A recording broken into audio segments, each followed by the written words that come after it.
오늘 이 시간에는 하나님의 말씀 시편 133편입니다. 시편 133편 3절밖에 안 되는 말씀인데 우리 133편을 다 같이 소리를 맞추어서 합독하도록 하겠습니다. 우리 같이 읽겠습니다. 보라, 형제가 연합하여 동거함이 어찌 그리 선하고 아름다운고, 머리에 있는 보배로운 기름이 수염곧 아론의 수염에 흘러서 그의 옷깃까지 내림같고, 헐몬의 이슬이 시온의 산들에 내림같도다. 거기서 여호와께서 복을 명령하셨나니 곧 영생이로다. 아멘. 우리 아름다운 교회 집회를 와가지고 제가 목사님을 통해서 다양한 차들을 마시면서 호강을 하고 있습니다. 오늘 저녁에는 부추차를 또 저에게 대접을 해주셨는데 정말 감사하고요. 여러분들 행복하시겠어요? 이렇게 다양한 목사님의 그 특별한 소명에 따른 달란트를 가지고 여러분들의 교회가 이 시대 보기 힘든 특별한 교회로 잘 세워지고 성장하는 모습을 보게 된 것을 기쁘게 생각합니다. 조금 아까도 목사님과 차를 나누면서 목사님께서 천지 창조 얘기를 잠깐 하셨는데, 창세기 1장과 2장에 이제 천지 창조 이야기가 나옵니다. 첫째 날부터 시작해서 엿새까지 걸쳐서 차례대로 순서대로 창조가 이루어졌죠. 근데 그게 다 하나님의 아주 섬세하고 오묘한 손길과 계획에 따라서 이루어진 겁니다. 여러분, 우리나라 사람들에게 종이를 주고 집을 그려보라 그러면은 저도 뭐 어렸을 때 다 그렇게 그렸는데, 이렇게 도화지에다가 연필로 집을 그리면 제일 먼저 그리는 게 지붕이에요, 지붕. 근데 이게 상식적으로는 말이 안 되는 거죠. 어떻게 지붕이 그 아래 기둥도 없이 먼저 그려질 수가 있겠습니까? 실제에 있어서는 기초부터 해가지고 그 위에다 기둥을 세우고 이렇게 해서 올라오는 거고, 지붕은 제일 마지막에 완성되는 거라고 할 수 있는데, 우리 그림 그릴 때 지붕을 먼저 이렇게 그려놓잖아요. 참 거꾸로 해도 그 굉장한 거꾸로 하는 거다, 그런 생각이 듭니다. 근데 하나님의 천지 창조는 아주 체계 있게 순서대로 돼 있어요. 맨 첫날 빛으로부터 시작하잖아요. 그래서 식물이 만들어지고 물고기가 만들어지고 공중에 나는 새, 그리고 이 땅의 동물들 쭉 만들어질 때 그 앞에 있는 것들이 존재하지 않으면 그 뒤에 있는 것들은 생존할 수 없는 그런 순서로 돼 있어요. 그 뒤에 있는 것들을 위해서 앞에 것들을 미리미리 다 만들어 놓으셨다는 걸 알 수 있습니다. 여러분, 어떤 국가기관이나 어떤 행사 장소에 가면은 제일 마지막에 누가 등장합니까? 그 행사에 VIP가 맨 마지막에 등장합니다. 작년 봄이죠. 작년 봄에 한국교회총연합회에서 연락이 오기를 한국교회 부활절 연합예배 장소로 영락교회를 좀 사용했으면 좋겠는데 영락교회 장소를 좀 빌려달라 이렇게 하셨어요. 그때 그 대표 회장이 여의도 순복음교회 이영훈 목사님이셨습니다. 그래서 장소를 빌리자고 하니까 기꺼이 장소를 내드리게 됐는데, 그래서 부활주일 이제 오후에 저희 교회로 하면 4부 예배 시간에 부활절 연합 예배를 드리게 됐습니다. 근데 그걸 해놓고는 무척 불편하고 얼마나 신경 쓰는 게 많았는지 나중에 후회도 좀 되었어요. 왜 그러냐 하면 그냥 성도들이 와서 연합으로 예배를 드리는 게 아니었어요. 여러분들도 뭐 대개 다 알고 있겠지만은 그 부활절 연합 예배에 대통령이 참석한다 이렇게 돼 있는 겁니다. 그래서 저희는 그 생각까지는 하지를 못했는데 대통령이 온다고 하니까 얼마나 불편한지. 그 경호하는 분들이 벌써 그 며칠 전부터 와서 예배당 천장 속에까지 들어가서 다 뒤졌어요. 예배당 천장은 우리 교인들도 안 들어가는 데인데 들어가서 뭐 다 이렇게 하고, 예배가 있는 그 전날 토요일 날 와가지고 또 천장에 또 들어가고 뭐 사방 이렇게 다 하고, 또 대통령이 이제 예배 조금 전에 도착하는데 우리 생각에는 손님이잖아요. 그래도 그럼 차라도 한 잔 이렇게 하는 게 상식적이잖아요. 그래서 교계 지도자들 몇 분하고 대통령 내외하고 차라도 한 잔 이렇게 해야 된다고 생각을 했는데 그것도 하지 않아요. 그냥 우리가 이제 맹물을 드려도 맹물도 아무것도 이제 드시지 않는다 이렇게 하고, 그래서 그저 뭐 이렇게 잠깐 앉아 있는 거죠. 근데 이제 그분들이 다 필요를 이해는 해요. 그 대통령이 잠깐 앉았다 들어가는 방을 어디 제공할 데가 없어서 우리 영락교 예배당이 다 뭐 몇십 년 전에 지은 거라서 세련된 공간이 없어요. 그래서 시무 장로님들이 오시면은 뭐 짐 갖다 놓는 그 장로님들 방이 있는데 그 짐을 다 꺼내고 거기다가 이제 다른 방에 있던 낡은 소파들을 갖다 좀 이렇게 해놨어요. 뭐 한 10분 앉을 거니까. 그래가지고 이제 하는데 어떤 일을 당했느냐 하면은 이제 저는 교회 이제 그 교회 목사로서 그 안에 들어가는 몇 명 중에 한 명이거든요. 그런데도 들어가려고 하니까 거기 경호 그 하는 어떤 여성이 머리끝부터 발끝까지 저를 검사하는 거예요. 내가 이 교회 목사라고. 아니 그래도 또 검사를 해야 된다는 거예요. 그 자존심도 좀 상하더라고요. 제가 하나님 앞에 회개한 것도 있어요. 대통령이 온다고 이렇게까지 준비하는 우리가 주님이 임하시는 것에 대한 준비를 하고 있나, 그런 생각을 하면서 하나님 앞에 회개하기도 했습니다. 저희 교회는 주일 예배를 좀 특이하게 드리는데 이렇게 시간이 다 됐을 때 예배위원이 올라오질 않고 한 15분 내지 20분 전에 미리 올라옵니다. 저희 교회는 찬양대 자리가 이렇게 옆에 있질 않아요. 제 뒤에 있어요. 이렇게 뒤에 찬양대가 이 뒤에 쫙 앉아 있어요. 저랑 같이 올라와서 저도 제자리에 앉고 예배 인도자 뭐 기도하시는 분 찬양대원들이 쫙 앉아가지고 그게 예배 시간 한 15분 전, 어떤 때는 한 20분 전에 미리 올라와서 기도하면서 기다리는 거예요. 그래 보면은 성도들이 그때 막 이문저문으로 들어오시잖아요. 그 교회는 옛날에 지어서 그런지 출입문이 저 뒤에 이렇게 있는 게 아니라 뭐 옆에서도 들어오고 뭐 사방 한 10군데는 되는 것 같아요. 제가 세보진 않았지만 이문저문으로 막 들어와서 이제 자리를 채우시는 거죠. 제가 앉아서 이렇게 봅니다. 하나님 오늘도 성도들이 많이 와서 자리를 채우게 해주세요. 그러면서 자리가 점점 이렇게 차가지고 나중에는 빈자리가 없어서 돌아다니다 도로 나가는 사람도 있고 그런데 야 오늘 그래도 성도들이 제법 오시나 보다 이렇게 생각하잖아요. 그것도 또 회개했어요. 왜 그러냐면 주님께서 제 마음에 너 사람 오는 건 보이는데 내가 오는 건 안 보이냐? 꼭 이렇게 꾸지람하시는 것 같아요. 나를 영접해야지. 나를 영접해야지 너는 사람들이 들어온 것만 쳐다보고 있구나. 그런 꾸지람을 하시는 것 같더라고요. 근데 어쨌든 그런 행사를 여러분 생각해 보면 이제 다른 사람들이 다 단상에 올라가잖아요. 국가 행사도 그렇고 다 올라가서 앉은 다음에 맨 마지막에 그날의 VIP가 딱 올라서면 그 다음부터 행사가 시작됩니다. 여기 천지창조의 순서를 보면서 저는 그 생각을 종종 해요. 빛도 만드시고 궁창도 만드시고 다 만드시고 동식물 다 만드시고 다 만든 다음에 VIP처럼 맨 마지막에 창조하신 게 사람이에요. 완벽하게 갖춰진 다음에 뭐 하나 부분적으로 부실한 게 하나도 없죠. 완벽하게 갖춰진 그 다음에 사람을 거기다 딱 VIP처럼 사람을 맨 마지막에 올려놓으신 거예요. 여러분 다윗이 사람이 무엇이간데 하면서 감탄사를 바라면서 하나님께서 사람을 사랑하시는 데 대해서 감격했는데 우리가 그거 이해가 되는 거예요. 야 하나님 우리를 최고로 창조하셨구나. 그런데 여러분 사람을 창조하심으로 하나님의 창조가 끝났을까요?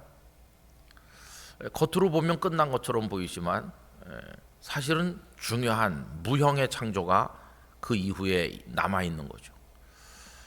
창세기 1장에는 그냥 하나님께서 남자와 여자를 지으셨다는 얘기만 간단하게 나와요. 근데 그게 창세기 2장으로 넘어가 보면은 이제 아담과 하와를 만드시는 조금 더 구체적인 얘기가 나오죠. 하나님께서 맨 처음에 아담을 흙으로 빚어 만드시고 생기를 불어넣으셔서 생명이 되었다. 아담의 창조가 나오고 이제 그 다음에는 사람이 독처하는 게 좋지 못하다. 혼자 사는 게 좋지 못하기 때문에 내가 그 배필을 지으리라 하시면서 그의 갈빗대를 하나 뽑아가지고 하와를 만드심으로 창세기 1장에서는 그냥 남자와 여자를 만들었다고 간단하게 돼 있는 걸 창세기 2장에서는 상세하게 설명하는 것으로 우리에게 알려주고 계시죠. 그래서 사람이 이제 창조된 거예요. 근데 아까 제가 무형의 것들이 창조되었다고 얘기했는데 그게 뭐냐 하면은 아담을 만드시고 하와를 만드시는 그 사이에 왜 하와가 필요한가? 그걸 말씀하시는 거에 주목해야 됩니다. 하나님께서는 독처하는 게 좋지 못하기 때문에 혼자 있는 게 좋지 못하다는 거예요. 그러면 옆에 한 사람이 더 있어서 둘이 있게 되는 거죠. 그럼 둘이 있어서 뭘 어떻게 하라는 겁니까? 그건 다른 게 아니에요.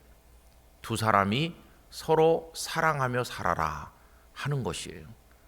그래서 하나님께서 사람을 만드신 이후라고 그래도 좋고 만드시는 과정이라도 그래도 좋은데 그 무형으로 창조된 것 중에서 가장 중요한 것 중에 하나가 하나님은 사랑을 창조하셨다. 어떤 의미로 하나님의 창조의 하이라이트가 사랑을 창조하신 거라고 말할 수 있어요. 그래서 사람은 사랑하면서 살도록 되어 있는 존재죠. 우리말로는 사람하고 사랑이 같은 어원에서 나왔다고 그러죠. 아주 닮았어요. 사람은 사랑할 때 사람이다 이렇게 말할 수도 있고 사람은 사랑해야 사람답게 살 수 있다고도 말할 수 있고 사람은 사랑해야 행복할 수 있다고도 말할 수 있죠. 사랑은 사람에게 있어서 아주 본질적인 거죠. 그 다음에 또 무형의 창조가 하나 있어요. 그게 뭐냐 하면은 일곱째 날 하나님께서 안식하셨다. 그래서 최후의 창조는 뭐냐 하면은 안식입니다. 안식. 안식은 그냥 평화라고 말할 수도 있고 쉼이라고 말할 수도 있고 어떤 완벽한 지복의 상태를 말하는 거죠. 우리가 나중에 들어가게 될 새하늘과 새 땅으로 상징되는 그 영원한 요한계시록이 우리에게 보여주는 비전, 그게 이제 하나님의 샬롬의 세계거든요. 여러분, 샬롬이라고 하는 것은 그냥 단순한 평안, 별일 없이 잘 지내고 하루 세끼 밥 먹고 별 문제 없고 뭐 그런 정도가 아니라 하나님의 그 충만하신 영광이 조금도 이지러짐이 없이 조금도 부족함이 없이 충만한 가운데 완벽하게 구현되는 그걸 샬롬이라고 하는 것입니다. 이 땅에는 샬롬이 다 파괴됐기 때문에 하나님의 궁극적인 샬롬은 우리가 바라보는 그 하나님의 나라에서 이루어지는 거죠. 이스라엘 사람들이 인사말로 샬롬 이렇게 하면서 평화를 갈구하는데 여러분 지금 얼마나 이스라엘이 고통 가운데 있습니까? 하마스와 이스라엘 또 그 이스라엘을 에워싼 여러 나라들과 지금 굉장히 어려운 상황에 있잖아요. 저희 교회도 부엘세바에 선교사님을 한 가정 보내놓고 있는데 처음에 염려가 돼서 예루살렘이나 좀 후방으로 철수하는 게 어떤가 이렇게 했더니 그분이 그냥 여기를 사수하겠습니다. 위험하진 않느냐 그랬더니 로켓 포탄이 종종 자주 떨어진다고 그래요. 그러면 거기 이스라엘 사람들은 하도 그런데 단련이 돼가지고 포탄이 어디 떨어지는 소리가 들으면 침착하게 지하 대피소로 들어간대요. 근데 지금은 이제 전쟁이 좀 아주 장기화되고 하기 때문에 예비군을 다 소집을 해서 그래서 군복 입을 만한 젊은 사람들은 다 나간 거예요. 그래서 이 선교사님이 돌보는 그 유대인 공동체가 애들하고 노인들만 남아 있는데 긴급 식량 지원 같은 게 잘 안 돼서 아버지 어머니 다 전선에 나갔고 그 애들하고 병든 노인들을 돌봐야 되는데 이제 당장 막막한 거죠. 그래서 저희도 긴급하게 거기 식량 구호 같은 걸 위해서 또 의약품 이런 걸 좀 보내고 그랬습니다. 근데 그분이 이제 거기를 사수하니까 우리나라 언론에서 그 이스라엘 전쟁 상태를 취재하면서 그 선교사님이 여기저기 TV 인터뷰하는데 나오기도 하고 그랬어요. 근데 그 얼마나 평화를 갈망하는 땅인데 평화가 없죠. 궁극의 샬롬은 어디서 이루어질까? 하나님의 나라에서 이루어지는 것이. 예수님께서는 그 요한복음에서 다락방 강화를 말씀하시면서 이런 말씀을 하셨죠. 내가 너희에게 평안을 끼치노니 내가 너희에게 주는 평안은 세상이 주는 것과 같지 않다, 이렇게 하셨죠.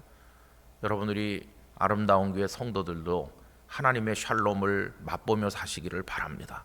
참 고통스러운 세상에 우리가 살지만 이 샬롬을 부분적으로라도 맛보면서 이제 궁극의 샬롬을 향해서 우리는 나가는 거죠. 땅의 것들은 하늘에서 완성될 것들의 그림자니까 여기서 가정을 통해서 작은 천국을 경험하고 영원한 천국을 또 바라보는 거. 여기서 사랑을 통해 가지고 샬롬을 경험하고 또 그 다음에 하나님 나라를 바라보는 거죠. 그래서 남자와 여자를 만드시는 과정에서 사랑이라고 하는 거, 홀로 있지 않고 둘이 의지하고 둘이 사랑하며 살아가는 이 사랑을 알려주신 하나님은 맨 마지막에 7번째 날에 안식하셨다. 그러면 이 안식과 사랑의 선후 관계를 생각을 해보면 안식이 먼저가 아니고 사랑이 먼저라는 걸 알 수 있어요. 남자와 여자를 만드시고 사랑하며 살게 하시고 나서 그 다음에 하나님은 안식하시는 거예요. 이게 뭘 알려줍니까? 우리 모두가 지향하는 로망, 우리 모두가 누려보고 싶어 안다라는 것은 이 안식이거든요. 하나님의 샬롬이거든요. 이 샬롬을 누리기 위해서 반드시 필요한 건 사랑이라는 걸 알 수 있어요. 여러분, 이 빛부터 시작해 가지고 하나님의 창조하신 걸 쭉 늘어놓고 생각을 했을 때 궁극의 목적이 샬롬이라고 할 때 우리가 왜 이 샬롬에 이르지 못하는가 생각을 해보면 그 가운데 게 빠지면 샬롬에 도달을 못하는 거예요. 근데 지금 이 지구촌이 우리가 살고 있는 사람들이 궁극의 샬롬에 이르지 못하는 결정적 이유는 뭐냐 하면은 사랑이 빠져 있기 때문에 그래요. 사랑하지 않으니까 안식이 없는 거죠. 부부가 결혼을 해서 살아도 참된 사랑이 없는 가정에는 쉼이 없습니다. 여러분, 좋은 아파트를 사고 최고의 가장진물을 집어넣고 살림살이를 벌려놔도 사랑이 없는 가정은 쉼이 없어요. 그래서 퇴근해도 들어가고 싶지 않아요. 들어가고 싶지 않는 집을 뭐라고 그러는지 아세요, 여러분? 그건 가정이 아니고, 좀 죄송한 말이지만 그런 곳을 집구석이라고 말하는 거예요. 사람들이 들어가고 싶어 하지 않아요. 쉼이 없으니까. 요즘에 이제 부산에 대해서 관심 있는 분들은 좀 들으셨을지도 모르겠는데, 부산 영도에 흰여울 마을이라는 데가 있습니다. 흰여울 마을. 여기가 진짜 제가 처음에 갔을 때는 거의 뭐 산비탈도 아니고요, 그냥 바닷가 비탈이에요. 아주 경사가 심해요. 거기 잘못하면은 그냥 바다로 굴러 떨어질 것처럼 경사가 심한 곳에 높이가 한 100m, 200m 이렇게 쫙 벼랑같이 돼 있어요. 여기 이제 그 철근 콘크리트로 이렇게 축대같이 해가지고 했는데 흙이 무너지지 않게. 근데 그 위에 다닥다닥다닥 붙은 판잣집, 그 6.25 피난 시절부터 있는 거예요. 그러니까 원래 부산은 자그마한 항구 도시였는데, 그런데 6.25 때 저 이북에서부터 피난민들이 밀려 내려와 가지고 그 북한 인민군이 여러분들이 아는 것처럼 낙동강까지 밀려 내려왔잖아요. 우리나라가 남아 있는 거는 낙동강 아래에 고기만 손바닥만큼 남아 있었죠. 나중에 유엔군이 인천으로 들어와 가지고 그 가운데 인민군을 차단한 건데, 그러니까 부산에 바글바글해졌어요. 부산이 대도시로 성장한 건 전쟁 때문입니다. 그때 뭐 어디서 잘 데가 없으니까 피난민들이 그냥 닥치는 대로 아무데나 이렇게 엮어가지고 살았어요. 그런 집들이 지금도 막 비좁은 골목으로 남아 있습니다. 거기서 근 28년을 살았는데 지금도 가도 잘 못 찾는 골목이 많아요. 그 골목이 그 골목 같고 다 언제나 똑같아 보여요. 골목을 찾기가 어려워요. 그리고 진짜 열악하죠. 그래서 영도에는 지금도 집에 화장실이 없는 집들이 제법 있습니다. 그렇게 다닥다닥 지은 집에 무슨 하수 시설이 있는 것도 아니고 또 수도가 제대로 깔려 있지도 않고 그런 동네가 있어요. 그래서 거기는 지금도 공동 수도, 그다음에 공동 화장실을 씁니다. 그래서 화장실을 여러 칸 이렇게 지어놨어요. 아침에 가보면 그 동네 사람들이 화장실 볼일 보려고 줄을 서 있어요. 여러분, 그런 데서 생존이 가능하겠어요?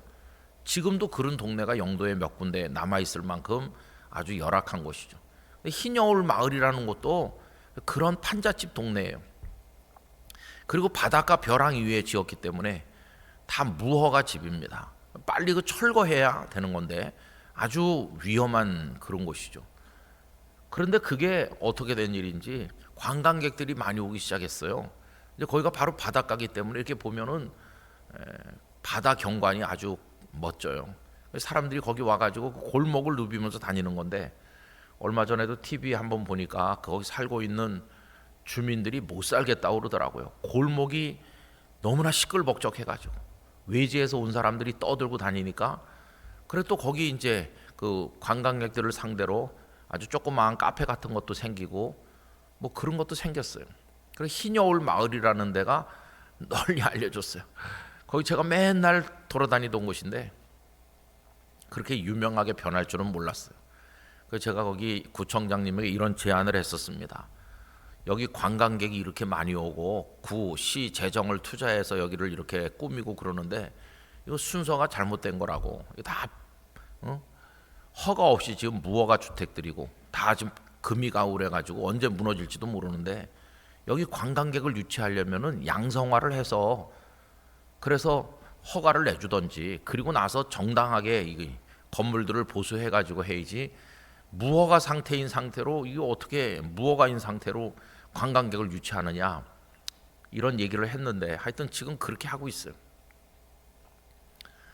여러분, 그 흰여울 마을이 그렇게 사람들에게 알려지기 전에 제가 바닷가에 새벽기도 끝나고 이제 산책을 자주 나갔습니다. 거기 바다가 멋진데 아침 산책하는 코스가 참 아름답죠. 그 흰여울 마을로 이렇게 지나가다 보면은 그 좁은 골목에 사람들이 아침에 출근을 해요. 거기 사는 분들은 다 가난하기 때문에 고생하는 분들이 많으시죠. 그런데 한 번은 제가 그 흰여울 마을 골목으로 이렇게 바다를 보면서 걸어가고 있는데, 그때 새벽기도 마친 다음이니까 뭐 한 6시 조금 넘은 시간이죠. 이른 시간인데 어느 집에 문이 빼꼼하게 열리는 거예요. 열리더니 아주 맑고 밝은 소리들로 행복한 웃음소리가 들리는 거예요. 그래서 제가 이렇게 지켜보니까 어떤 젊은 여인이 아기를 하나 이렇게 안고 나오고 그 뒤에 건장한 남자가 한 사람 나오는 거예요. 근데 그 남자의 복장을 보니까 인부인 것 같아요. 공사장에 일하러 가는 그런 복장을 입었어요. 그리고 그 아내겠죠. 아기를 데리고 나왔는데 아기가 한 2살쯤 됐는지 한창 재롱을 부릴 그런 나이 아기를 안고 나왔더라고요. 그러면서 아빠 간다, 아빠 가신다, 아빠 볼에 뽀뽀 해드려야지, 뭐 이렇게 아기가 아빠한테 뽀뽀도 해주고, 그러면서 그 아빠는 그 아내랑 애가 너무나 사랑스러워서 몇 번을 뒤를 돌아다보면서 손을 흔들고 또 손을 흔드는데, 그 모습이 참 제 마음속에 감동이 됐어요. 저는 그날 아침에 산책을 갔다가 그 따뜻한 한 가정의 모습을 보면서 정말 행복을 느꼈습니다. 여러분, 거기는 무허가 건물이에요. 아주 집이 조그매요. 안 들어가봐도 그 방 안이 어떨는지를 다 알 수 있어요. 그런데 제가 신방을 많이 다녔기 때문에 다 알아요. 아주 조그마한 집에 가난하게, 그 남편은 그저 공사장에 일하러 가는 그런 사람인 것 같고 하루 벌어서 하루 먹는 그런 가정인 것 같은데, 여기가 천국이구나 이렇게 느끼는 거예요. 어떻게 그렇게 말할 수 있을까요? 사랑이 있잖아요. 여러분, 사랑이 있으면 그 다음에 쉼이 있습니다. 쉼이, 안식이 있는 거예요. 근데 사랑이 없으면 안식이 없어요. 하나님은 사람을 창조하시면서 사랑하며 살아라, 혼자 사는 건 아니야, 같이 살면서 사랑해, 그러면은 안식이 있는 거다. 이 순서를 우리에게 알려주셨어요. 경제가 발전하고 개인 소득이 늘고 뭐 학력도 높아지고 다 되는 것 같은데 왜 이렇게 불행한 사람이 많은가? 결국 우리는 사랑에 실패하기 때문입니다. 사랑에 실패하니까 그 그 다음에 샬롬이 이루어지지 않아요.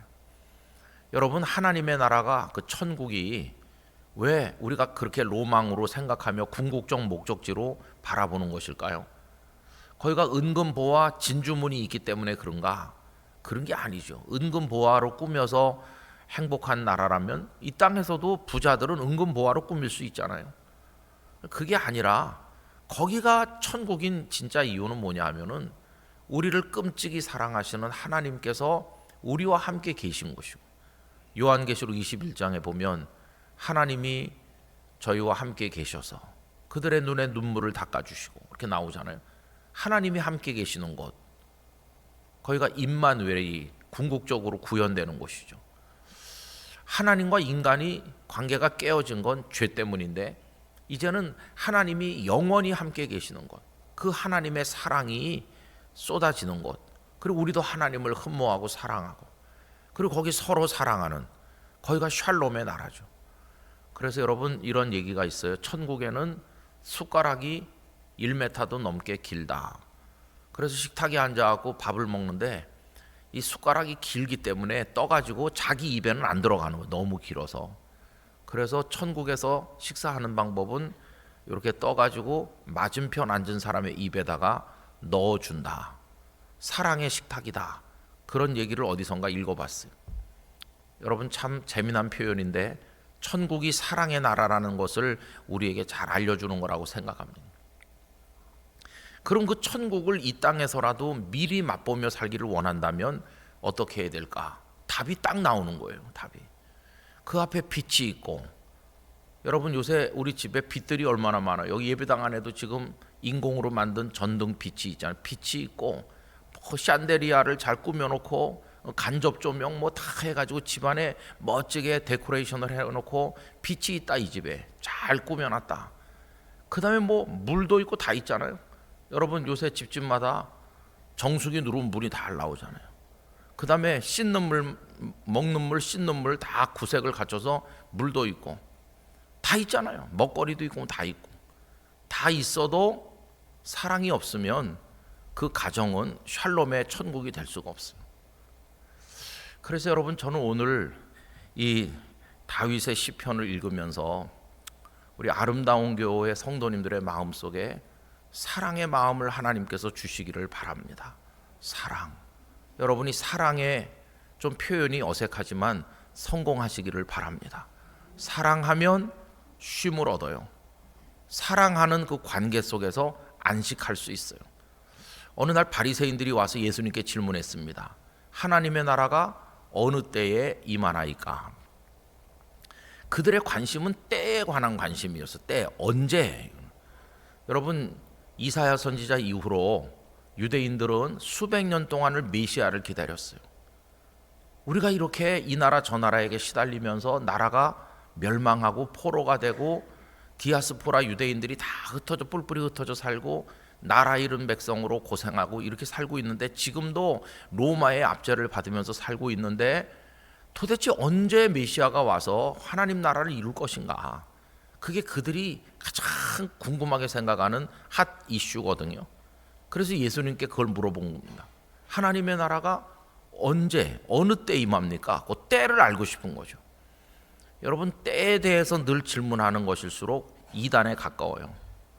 이단들의 가르침의 특징이 때를 늘 얘기합니다. 때. 그래가지고 이런 식으로 말하죠. 옛날에 1998년인가요? 10월 28일 날 예수님이 재림한다 이렇게 말했죠. 때를 이야기하는 강조를 많이 하면 그건 정상적인 가르침이 아닐 가능성이 많아요. 근데 사람들은 때에 관심이 있습니다. 그래서 질문을 했더니 예수님의 대답은 동문서답이에요.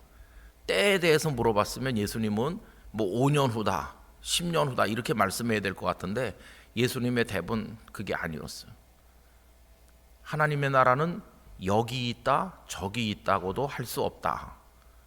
근데 사람들이 때에 대한 관심과 더불어서 많이 가지는 관심이 어디 있느냐 그거거든요. 어디 있느냐.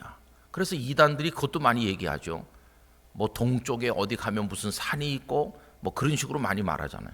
예수님은 여기도 아니고 저기도 아니라는.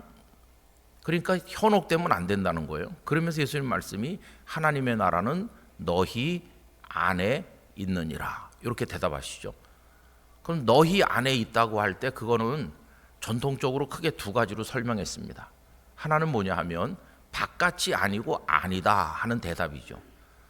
여러분, 우리들은 천국 같은 쉼과 안식이 있는 곳이 어딜까 그러면은 어떤 조건을 가지고 많이 생각해요.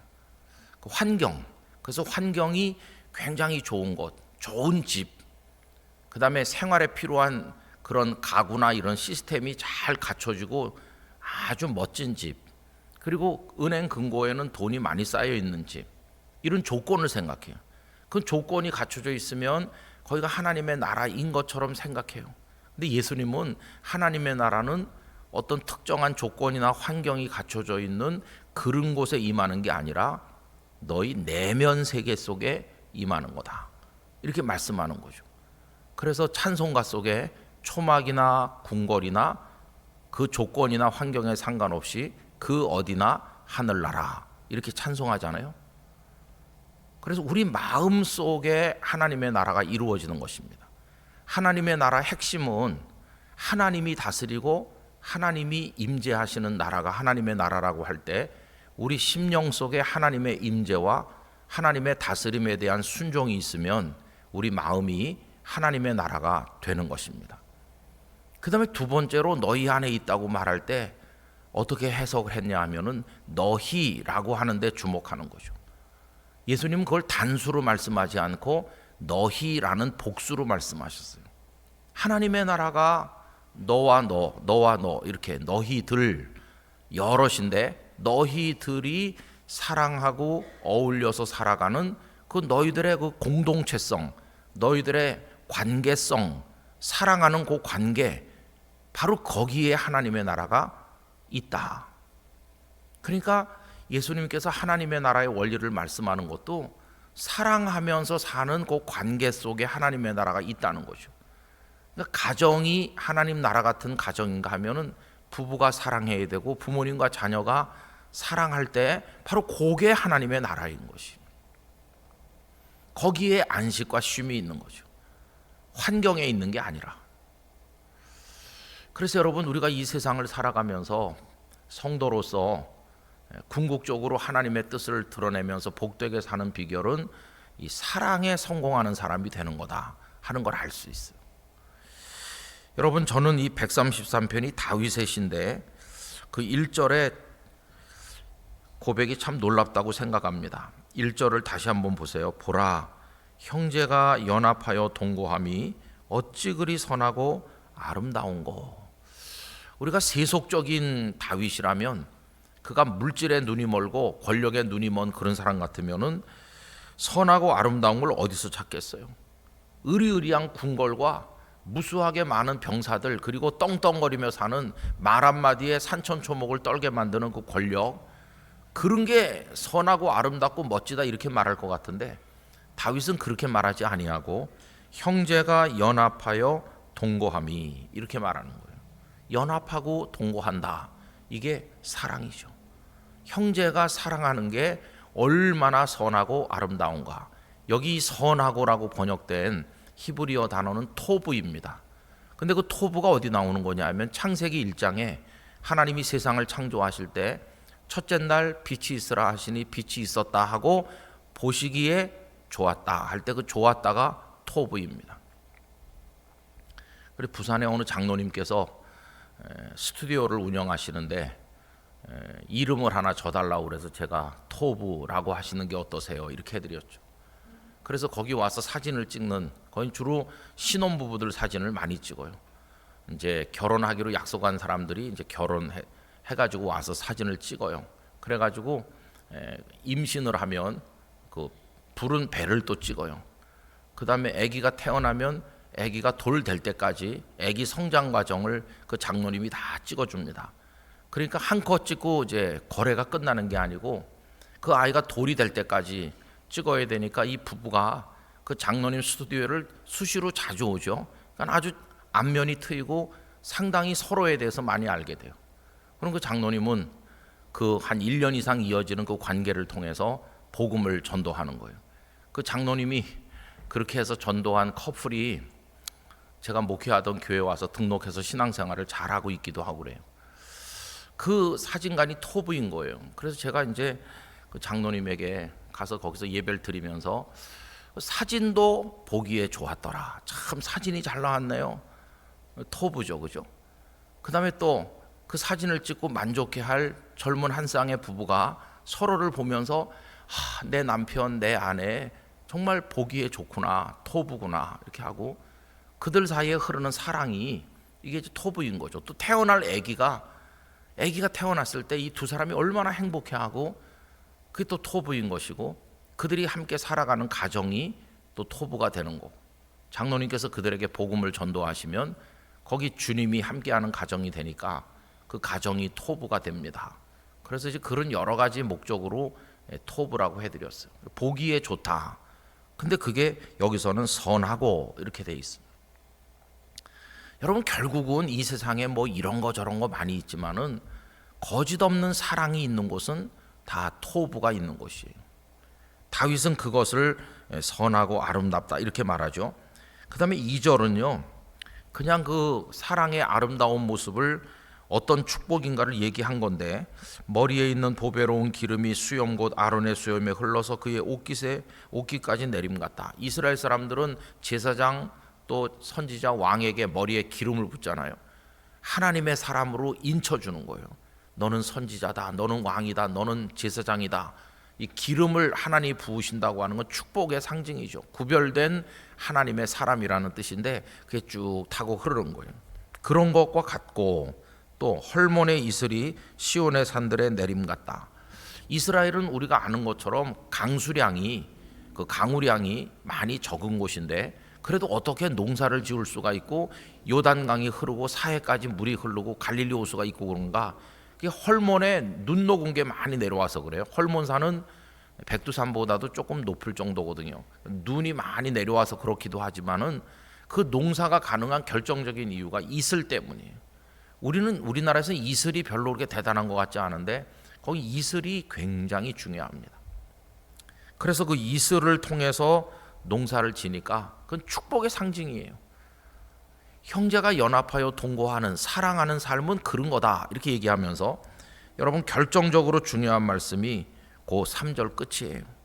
여호와께서 복을 명령하셨다. 우리에게 복을 주시는데 근데 그걸 어디라고 말합니까? 거기서라고 말하죠. 거기서 여호와께서 복을 명령하셨다. 거기가 어디입니까?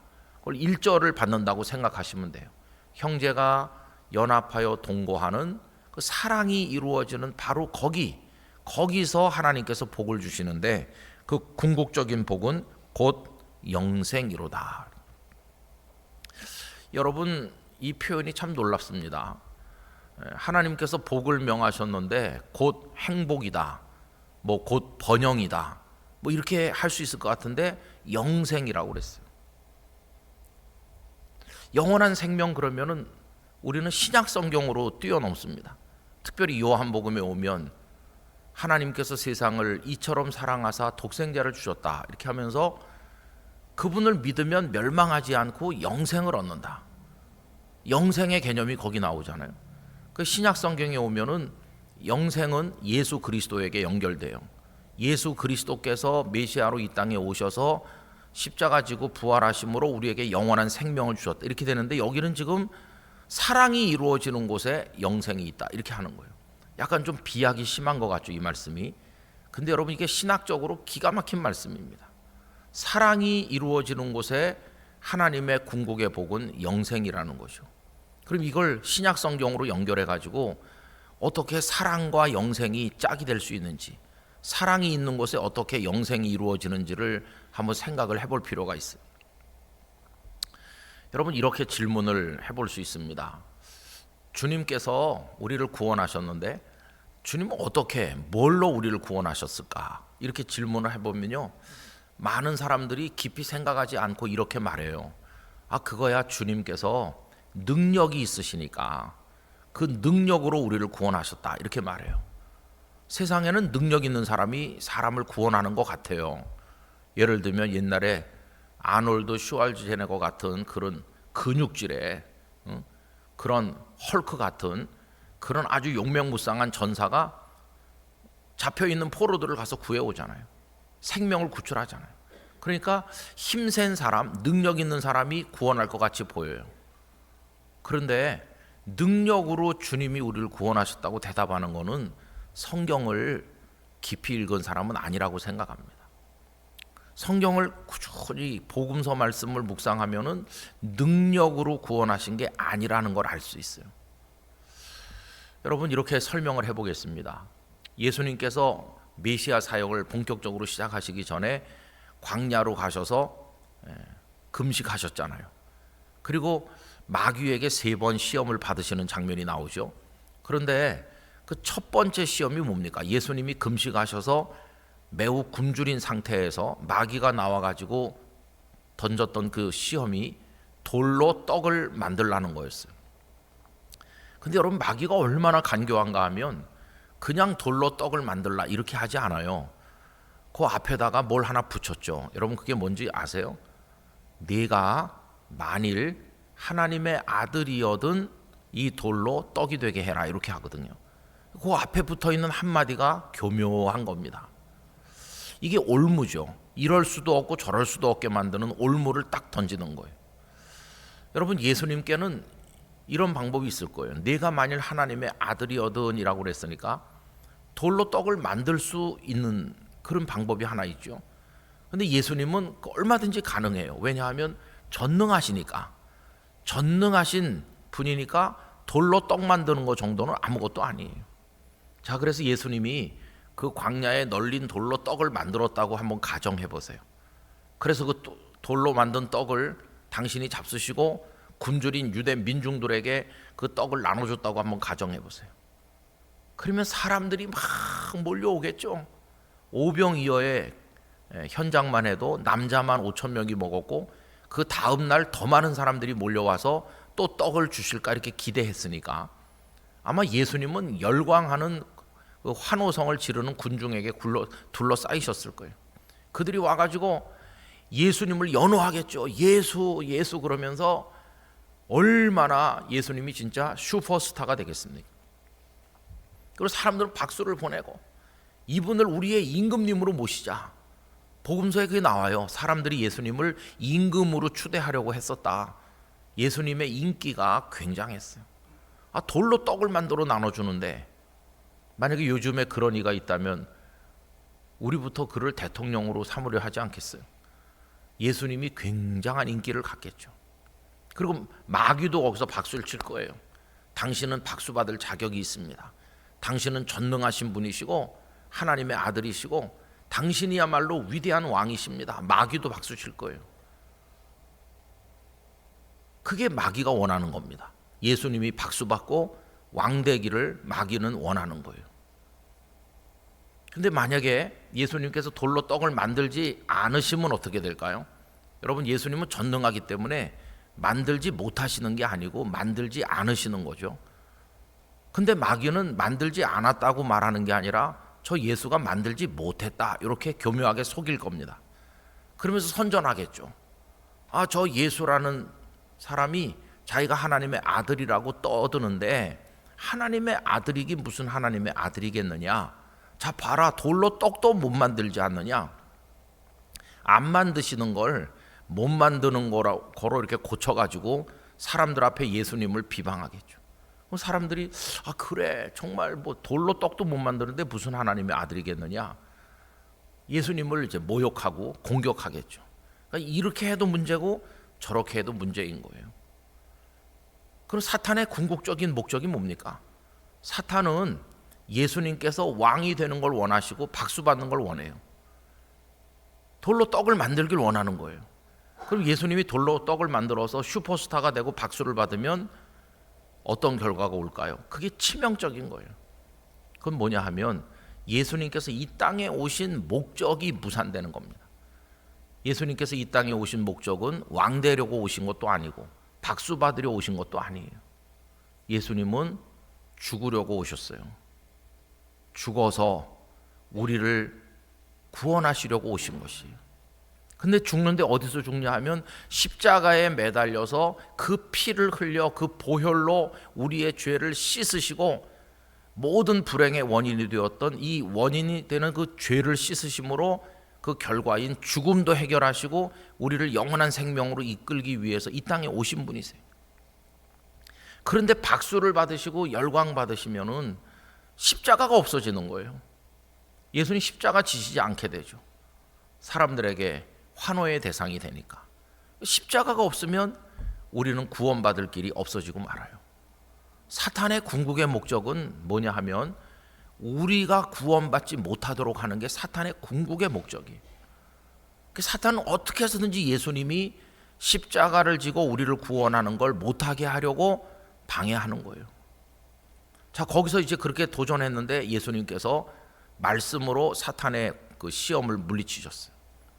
그럼 이 마귀가 포기했을까? 포기하지 않았습니다.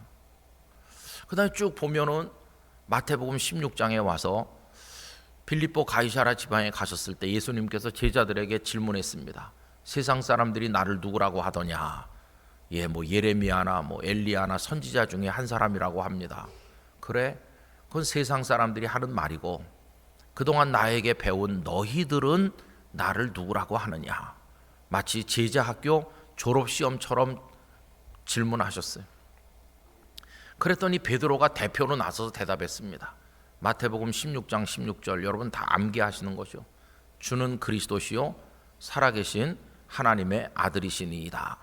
그랬더니 예수님께서 칭찬하셨어요. 다요나 시모나 네가 복이 있도다.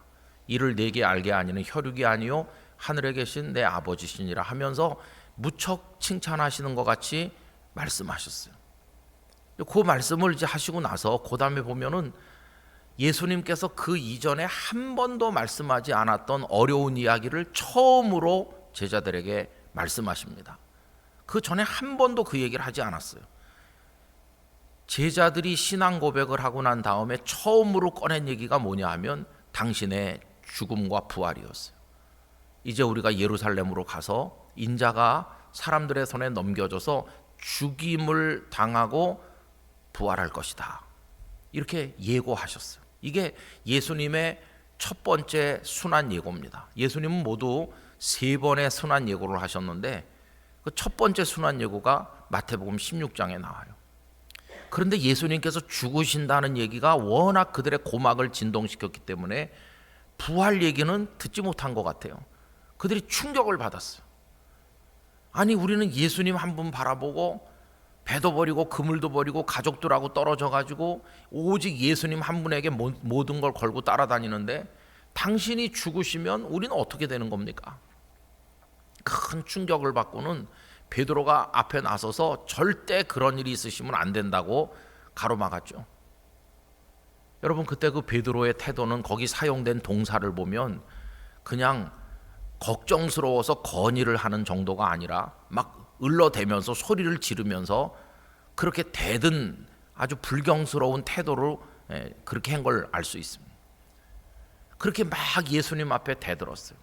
그랬더니 16장 23절에 가보면 충격적인 얘기가 나오는데 예수님께서 그에게 뭐라고 말씀하시냐면은 사탄아 내 뒤로 물러가라 이렇게. 여러분 방금 전까지 바요나 시모나 네가 복이 있도다 이렇게 말씀하신 예수님께서 바로 그 똑같은 베드로를 향해서 사탄이라고 불렀어요. 어떻게 그를 사탄이라고 부르실 수 있습니까? 그 말은 이런 뜻입니다. 네가 지금 하는 말이 사탄이 하고 싶은 말을 똑같이 하고 있다. 지금 베드로가 하려는 게 뭡니까? 십자가 그런 거 지시면 안 된다고 하잖아요. 죽으시면 안 됩니다. 그게 사탄이 하고 싶은 말이에요. 사탄은 예수님이 죽으실까 봐 걱정하는 존재예요. 예수님이 십자가에 죽으시면 생명의 길이 열리고 우리가 구원받잖아요. 사탄의 목적은 우리가 구원받지 못하게 하는 건데 그래서 십자가는 어떻게 해서든지 막아야 되는 거예요. 근데 지금 베드로가 그 말을 하고 있잖아요. 많은 분들이 사탄이 예수님을 십자가에 못 박은 것처럼 얘기하는데 그건 오해하는 겁니다.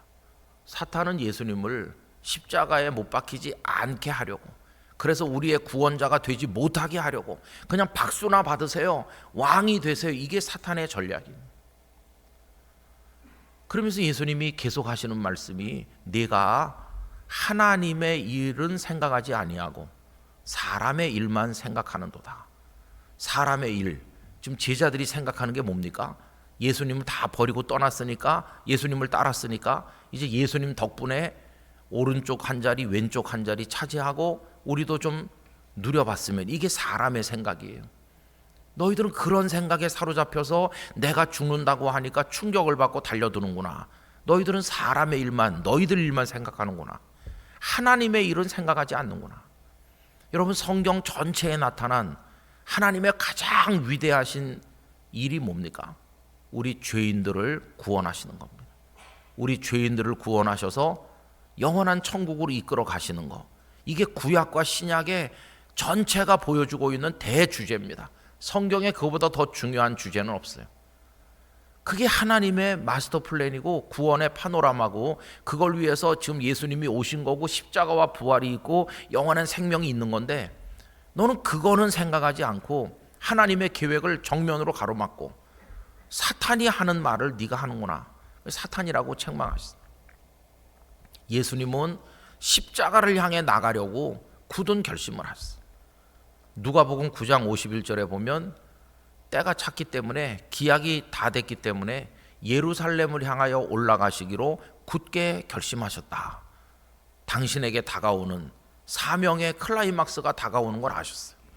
내가 이들을 위해서 죽으리라.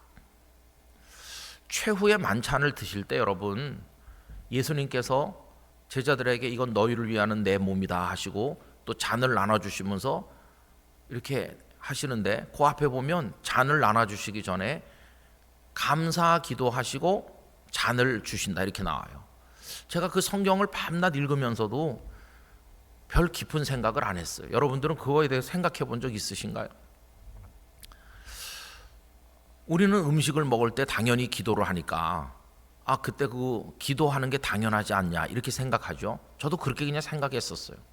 근데 어느 날 갑자기 뭘 받아 먹기 때문에 기도하는 거라면, 주시는 분은 주님이니까 감사합니다 하고 기도해야 된다면 누가 해야 되는 거예요? 제자들이 해야 되는 거예요. 제자들이 이걸 주셔서 감사합니다 이렇게 하고 먹어야 되는 게 이게 맞잖아요. 근데 거기 보면 감사 기도를 제자들이 하는 게 아닙니다. 감사 기도를 예수님이 하시는 거예요. 그러면 지금 주시고 있는 게 뭐예요? 너희를 위해서 흘리는 피라는 거예요. 죽음이잖아요. 불과 몇 시간 후면 겟세마네 동산에서 체포돼서 끌려가시고 온갖 수욕을 당하고 그 다음날 아침에는 골고다에 매달려 죽으실 거거든요. 이제 죽음이 임박했어요. 근데 예수님은 그걸 감사하는 거예요. 그래서 제가 마음속으로 하나님 앞에 놀란 기도를 드렸어요. 아니, 감사 기도를 한다 그러면 제자들이 해야 되는 상황인데 왜 당신께서 감사를 하십니까? 감사할 게 뭐 있다고? 이제 죽으실 건데. 죽을 분이 뭘 감사합니까? 여러분, 감사 기도하다라고 하는 그 헬라어 단어가 유카리스테오입니다.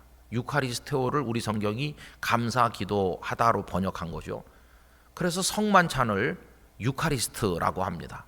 감사 기도하는 식탁이 유카리스트, 그게 성만찬이거든요. 그래서 제 마음속으로, 주님, 당신은 죽음을 앞두고 도대체 무슨 감사를 하셨나요? 감사할 게 뭐가 있으셨나요? 그걸 좀 제가 깨닫게 해주세요. 그런데 어느 날 제 마음에 감동이 왔어요. 내가 그때 잔을 나눠주면서 감사 기도를 드릴 때 감사할 수 있었던 이유는 이거다. 하늘에 계신 아버지시여, 여기 내 사랑하는 사람들이 있습니다. 그런데 내가 이들을 위해서 내 몸을 줄 수 있어서 감사하고, 내 피를 흘려줄 수 있어서 감사하고, 내 생명을 이들에게 줄 수 있어서, 이들을 위해 죽을 수 있어서 감사합니다. 나는 그거에 대해서 감사했다. 그런 감동을 주시는 거예요. 여러분, 이 세상에 감사의 종류가 여러 가지 있지만은 그거보다 더 지고지순한 감동적인 감사가 또 있을까? 죽어줄 수 있어서 감사했다. 저희 어머니 아버지께서 제가 부산에서 목회하는 동안에도 서울에 두 분이 조그만 아파트에 사셨어요. 그 연세가 아주 고령이 될 때까지 두 분이 사셨어요. 부산에 와서 사십시다 그래도 절대 안 가겠다고 하셨습니다. 그러다가 제가 어쩌다가 서울에 한번 오잖아요. 그럼 아침에 전화를 하죠. 그럼 어머니가 누구세요? 여보세요? 이렇게 힘이 하나도 없어요. 그럼 제가 김 목사예요. 그러면 갑자기 목소리가 확 밝아지면서, 여러분 아들이란 존재는 부모님에게 그런 겁니다. 밝아지면서 목소리가 훨씬 기쁨에 가득한 목소리로 바뀌어요. 그래서 뭐 안부를 묻고 이러다가 제가 끝에 나 오늘 서울 가는데 그러면은 그 순간에 한 옥타브 올라갑니다. 서울 오니? 서울 온다는 것 때문에. 그리고 이제 저녁에 내가 들리려고 그래요. 그러면은 아휴, 그날 저녁에 가보면 상다리가 부러지게, 안 봤지만 눈에 다 볼 수 있어요. 꾸부정한 아버지를 모시고 다니면서, 아버지는 장바구니 들고 다니고 어머니가 이것도 사고 저것도 사고 잔뜩 사가지고 두 노인이 하루 종일 아마 만들었을 거예요. 아들 온다고. 그래가지고 잔뜩 차려놨어요. 아버지하고 저하고 이제 밥을 먹는데 어머니는 안 드시고 그냥 가만히 저만 쳐다보는 거예요. 어머니도 드세요. 그러면은 뭐라고 그러냐면은 안 먹어도 배부르다. 안 먹어도 나는 배불러. 네가 와서 밥을 먹자네. 그러면서 하는 얘기가 이렇게 와서 먹어줘서 고맙다. 눈물이 팍 쏟아지는 거죠. 누가 감사해야 되나요? 자식인 제가 감사하는 게 당연한데 어머니는 와서 먹어줘서 감사하다고. 세상에 그런 감사가 어디 또 있을까요? 근데 예수님께서는 당신의 생명을 우리에게 주면서 그래서 감사하다는 거예요. 이게 뭡니까? 이 세상에 존재하는 모든 사랑 중에 이런 사랑은 없는 거예요. 그리고 예수님이 드디어 십자가에 달렸어요. 십자가에 매달렸으면 이제 죽지 못하게 예수님을 십자가로 못 가게 하려고 하는 사탄의 계획이 완전 무산된 거 아닙니까? 근데 그때도 포기하지 않아요. 끝까지 포기하지 않았어요. 예수님의 십자가 밑에 사람들이 와서 손가락질하고 희롱하면서 예수님을 비웃고 하는데 성경에 보면 뭐라고 나와 있습니까? 십자가에서 내려오라. 그러면 우리가 믿겠노라. 이렇게 조롱하잖아요. 근데 조롱하는데 그 앞에 한마디가 있습니다. 그게 돌로 떡을 만들라고 할 때 했던 거랑 똑같은 말이 붙어 있습니다. 나중에 여러분이 성경에서 확인해 보세요. 네가 만일 하나님의 아들이거든 내려오라. 그러면 우리가 믿겠노라. 이렇게 말해요. 그때 여러분 예수님께서 십자가에서 만약에 내려오시면 어떻게 되는 겁니까? 십자가 다 던져버리시고 휙 날라서 내려오셔서 그 원수들을 굴복시키시면 십자가 없는 겁니다. 보혈로 우리 죄를 씻는 것도 없는 거예요. 우리 대신 형벌을 받아주시고 대신 죽어주시는 그것도 없는 거예요. 그럼 구원의 길이 없는 거예요. 그럼 우린 구원받지 못해. 그래서 예수님은 십자가에서 내려오시지 않으셨어요. 계속 거기 매달려 계셨어요. 그 모욕과 천대를 받으시면서도 끝까지 십자가를 지키셨어요. 그럼 십자가에서 못 내려오셨나? 전능하신 분이 왜 못 내려오셔요? 못 내려오신 게 아니라 안 내려오신 겁니다. 우리를 위해서, 우리를 구원하시기 위해서. 그럼 여러분 예수님이 능력 있으니까 얼마든지 내려올 수 있는데 그 능력을 사용하지 않으셨잖아요. 능력 있으신 그분이 그 능력을 사용하지 않으시고 마치 능력이 없는 존재인 양 그냥 거기서 끝까지 안 내려오고 계신 거예요. 왜 그렇게 해요? 능력이 없는 것도 아닌데. 여러분 능력이 없어서 못 내려온다면야 그건 참 마음이 아픈 건데, 능력이 전능하신 분이신데 왜 안 내려오셨나? 이유가 딱 하나예요. 내가 여기서 죽어, 여기서 피 흘려 너희들을 구원하겠다. 주님은 우리를 그렇게 사랑하셔서 안 내려오신 거예요. 그럼 이제 질문을 다시 해봐야 돼요. 예수님 우리를 뭘로 구원하셨나? 능력으로 이렇게 말하면 맞질 않아요. 여러분 예수님은 우리를 사랑으로 구원하셨습니다. 사랑으로 구원하신 거예요.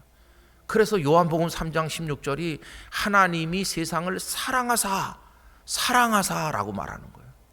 아까 그 창조 얘기로 돌아가면 사랑이 있어야 진정한 샬롬이, 쉼과 안식이 있잖아요. 하나님의 사랑이 있기 때문에 우리가 멸망치 않고 구원받아서 샬롬의 나라인 천국에 들어가는 거예요. 그거를 이 땅에서도 이루어 살려면 사랑을 해야 우리가 구원도 얻고 사랑을 해야 샬롬도 경험하고 그런 거죠. 상처받은 사람이 많아요. 교회 안에도 이런저런 일로 인해서 고통받고 상처받은 사람이 많이 오는데 그런 사람을 어떻게 우리가 회복시킬 수 있습니까? 그 사람 만나가지고 잠깐 앉아보세요. 저는요 박사학위가 3개 있는 사람인데요, 제가 형제님을 위로해드리기 위해서 제가 최신 논문을 하나 설명해드리겠습니다. 그래가지고 최신 논문을 설명해주면 이 사람이 회복될까요? 아휴, 화만 더 머리끝까지 날 겁니다. 어떤 사람이 돈이 많은데 형제님이 이렇게 상처받은 거 보니까 마음이 아파서 내가 최고급 양복을 한번 맞춰드리게, 그러면 양복 입으면 그게 회복이 될까요? 당신 돈 있다고 돈 자랑하냐 이렇게 하겠죠. 그런 거 아니에요. 상처받은 그 영혼이 회복되고 구원을 받는 것은 다른 게 없어요. 사랑입니다. 사랑. 사랑으로 사람을 구원하고 사랑으로 치유하고 사랑으로 샬롬을 같이 누리는 것이. 그래서 교회 안에 반드시 있어야 될 것은 사랑입니다. 사랑. 기업체 같으면 이윤을 창출하는 게 목적이니까 그런 데는 뭐 굳이 사랑이 없어도 경쟁하고 잘라내고 이렇게 하면 될 수 있어요. 그러나 교회는 하나님의 샬롬을 목표로 하고 구원하고 회복하는 곳이기 때문에 교회를 움직이는 그 모든 것들은 사랑에서 나와야 되고 사랑으로 이루어져야 되는 것이. 그런 의미에서 이 아름다운 교회가 사랑으로 빛나기를 원하는 것이에요. 사랑은요 말로 뭐 내가 당신을 사랑합니다 이렇게 해가지고 되는 게 아니라 그냥 이렇게 흘러나오는 거예요. 주님 안에서, 사랑의 영이신 성령 안에서. 거기서 복을 명하셨는데 영생이다. 사랑과 영생이 어떻게 예수 그리스도의 구원 사역을 통해 이루어지는지를 오늘 우리가 이제 생각을 하는 거죠. 그리고 여러분 오늘 저녁에 결심을 하시는 거예요. 하나님, 사랑의 영이신 성령님을 통해서 저에게 사랑의 은사를 주십시오.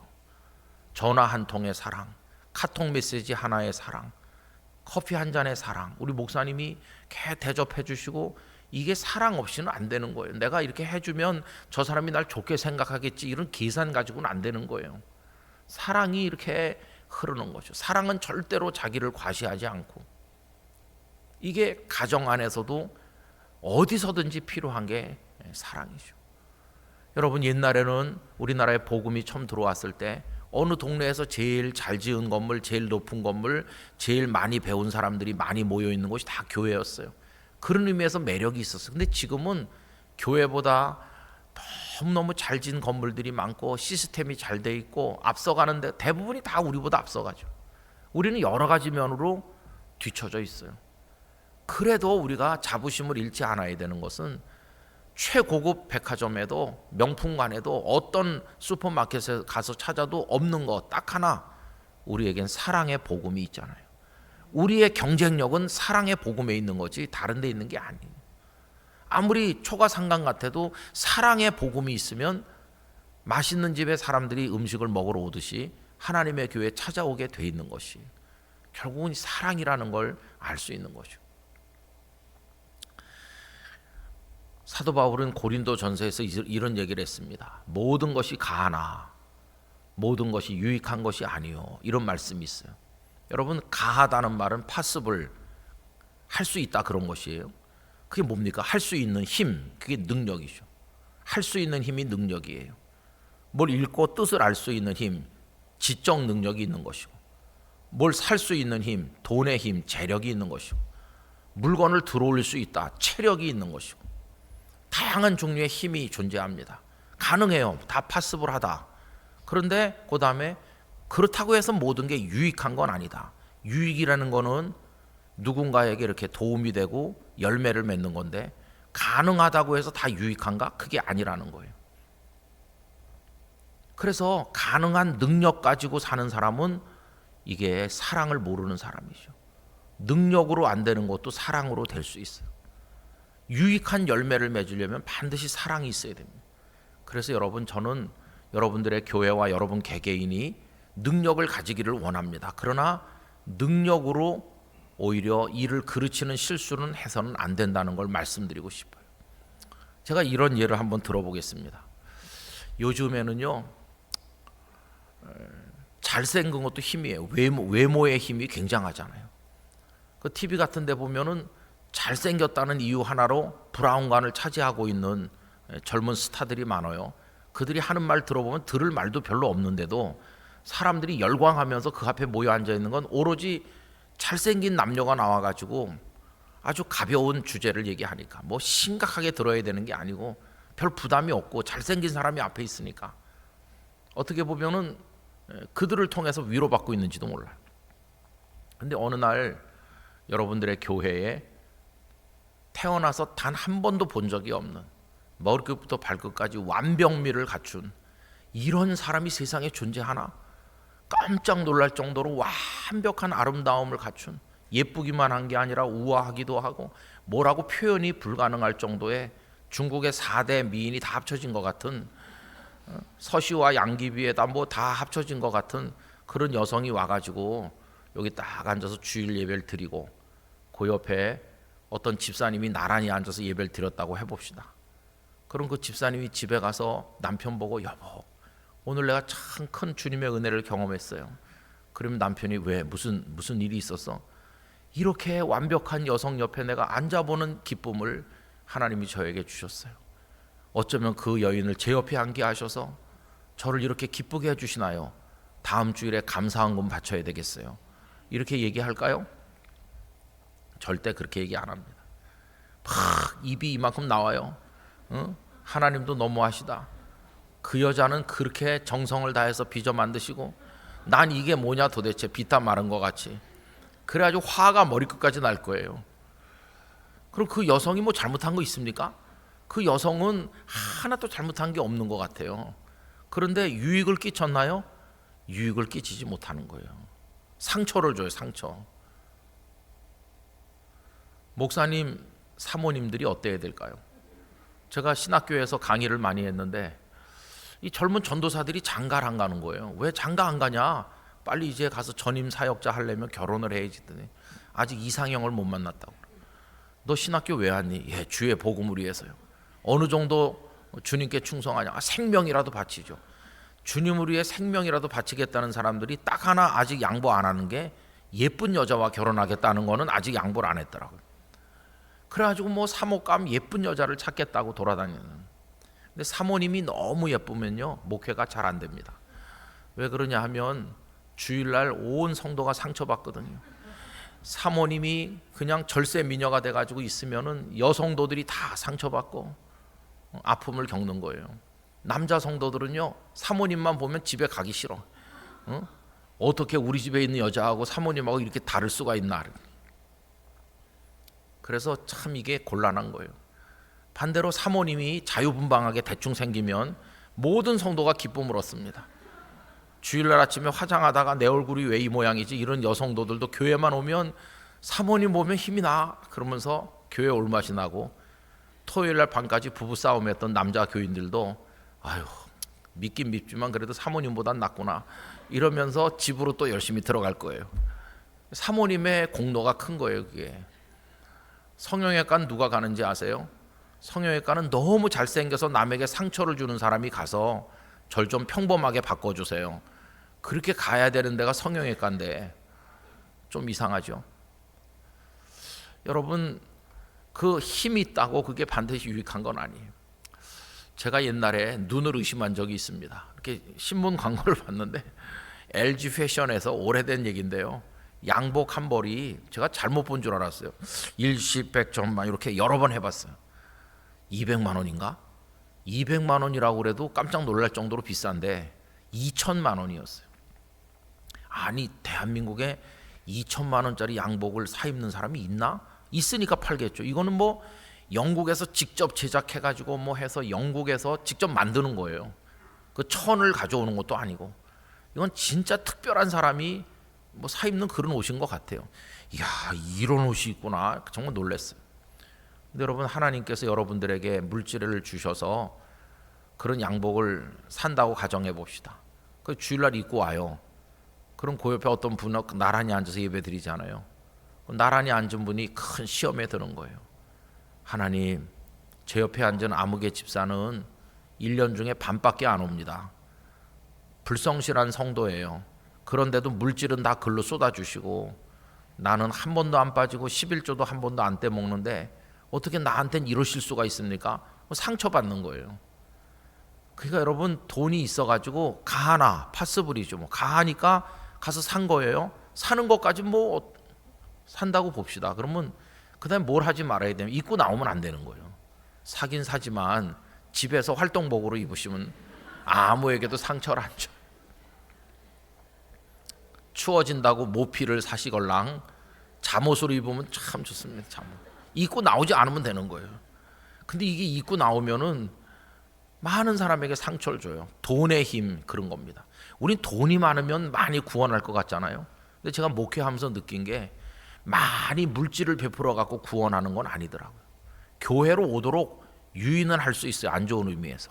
우리 교회가 뭐 선물을 좋은 거 드립니다 그러면은 사람들이 이렇게 오죠. 총동원 전도주일 얘기 제가 했잖아요.